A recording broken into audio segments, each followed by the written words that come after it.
오늘은 암 환자에게 도움이 되는 식품 3가지에 대해서 이야기를 해보도록 하겠습니다. 참고 도서는요, 암 치료와 전이, 재발 방지 및 예방을 위한 암의 식사 영양요법이라는 책이고요. 이 책의 저자는 약사 곽기홍이라는 분입니다.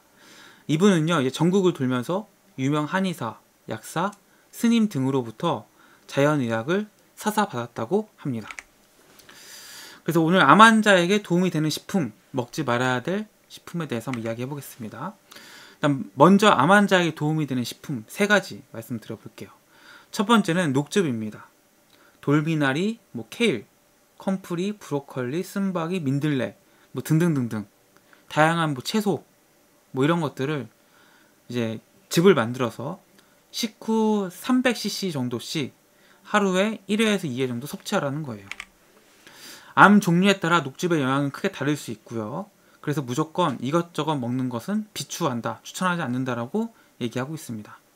당근은 암의 종류에 상관없이 먹어도 좋다고 합니다.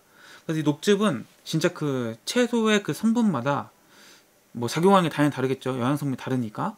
그래서 일단 기본적으로는 좋다고 생각이 드는데 난 좀 더 명확하게 하고 싶다 하면은 본인이 공부를 하셔도 좋고, 혹은 녹즙을 뭔가 좀 잘 아는 의사 선생님과 상담하셔도 좋지 않을까 생각이 듭니다. 근데 한 가지 다행인 것은 당근 같은 이런 채소는 암의 종류에 상관없이 보편적으로 좋다라는 거예요. 두 번째는 콩즙입니다. 콩즙. 검은 콩이나 흰 콩을 밤새 불려놓고 다음날 아침에 살짝 삶아서 믹서기에 갈아서 하루에 1컵에서 2컵 정도 섭취하는 겁니다. 이 콩즙을 먹게 되면은 국산콩을 선택하실 것을 권해드립니다. 수입콩은 여러 가지 문제가 있을 수 있어요. 먼 그 바닷길을 건너가지고 오는 과정에서 당연히 이 콩이 잘 보존될 수 있도록 어떤 일정의 가공 처리를 할 수도 있고요. 그래서 우리가 푸드 마일리지 이런 얘기 하잖아요. 신토부리 이런 얘기 하잖아요. 그래서 우리 주변에서, 내가 살고 있는 주변에서 이제 나는 농작물을 먹는 게 좋은 게 이런 유통의 과정이 짧고, 그다음에 유통의 과정이 짧다는 건 뭐예요? 그만큼 보존과 뭔가 이동이 용이하다는 거죠. 더 신선하고 더 덜 가공된 농작물을 먹을 가능성이 높아진다는 거예요.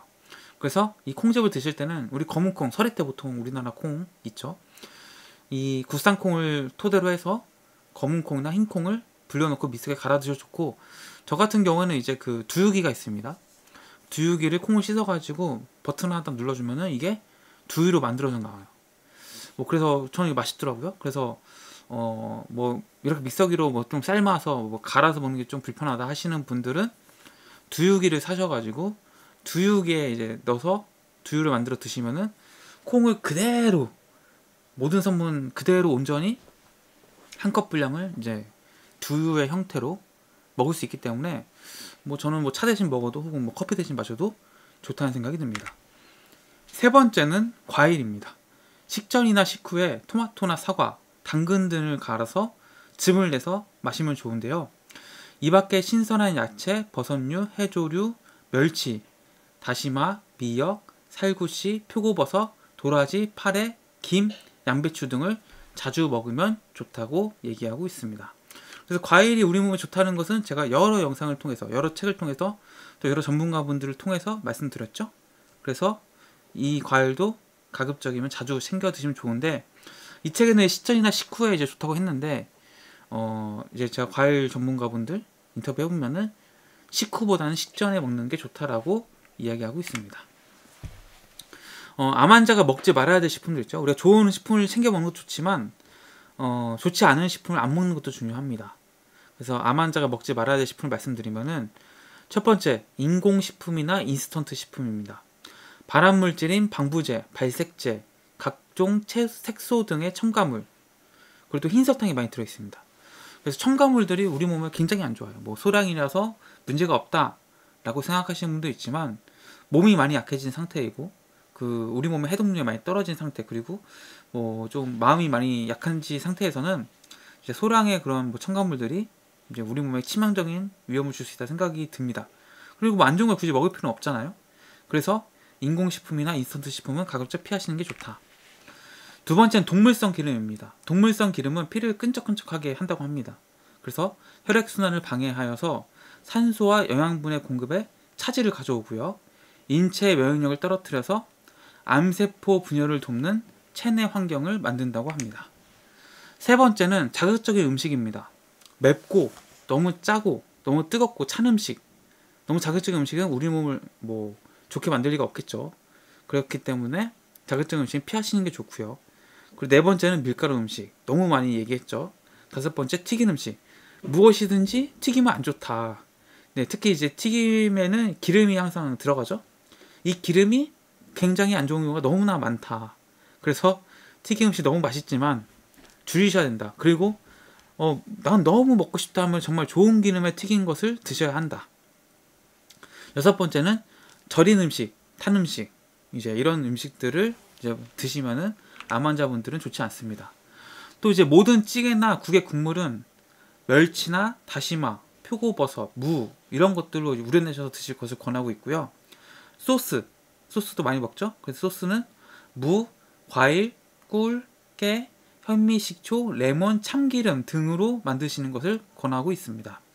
또 요리법은 이제 튀기기보다는 굽거나 찌거나 끓이기를 권장하는데, 이 굽는 것도 이제 탈수가 있습니다. 타는 음식은 암 환자분들 당연히 안 좋죠. 그래서 가급적이면은 쪄서 드시는 것을 많이 추천해요. 그래서 고기를 먹을 때도 안 먹는 게 제일 좋지만 먹을 때도 구워서 먹기보다는 이제 쪄서 드시는 것을 권해드려요. 수육 형태로.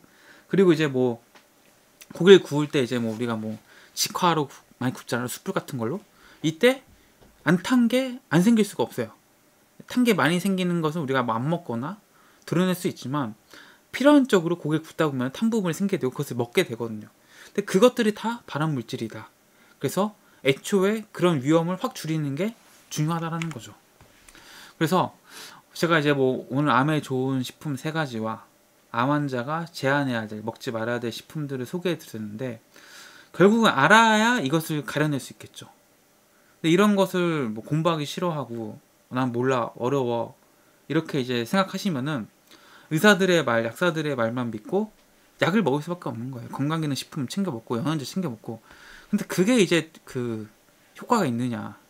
저는 좀 회의적입니다. 제가 이제 대학 교수분들, 특히 이제 아산병원의 이제 암 전문의분들 인터뷰 해보면은 이 영양제나 이런 것들의 신뢰를 그렇게 안 하십니다. 물론 대학 교수분이 다 그렇다는 건 아니에요.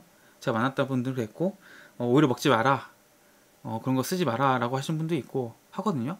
그래서 너무 이제 우리가 뭔가 의지해야 되고 의존해야 될 것은 천연 좋은 식품들이지 그 약 종류는 아니다 라고 저는 생각하고 있고, 그 돈을 차라리 좋은 식품을 사는데 쓰자. 그리고 먹는 거에 더 신경 쓰자. 이게 바람직한 그 암 환자의 식생활이 아닌가 생각이 듭니다. 그래서 공부를 저랑 같이 많이 하시면서 운동하시거나 움직이실 때 그냥 틀어놓고 들으시면서 계속 반복해 듣는 거예요. 그러면 가지가 이럴 때 좋구나, 사과가 이런 게 좋구나, 반복해 듣다 보면 내가 이제 학습이 되거든요. 그러면서 먹어야 될 것 한 번 더 먹고 안 먹어야 될 걸 안 먹게 되면은 서서히 우리 몸이 암이 생기지 않는 몸으로 변하지 않을까 생각이 듭니다. 네, 오늘 영상 도움이 되셨다면 구독과 좋아요 부탁드립니다. 고맙습니다.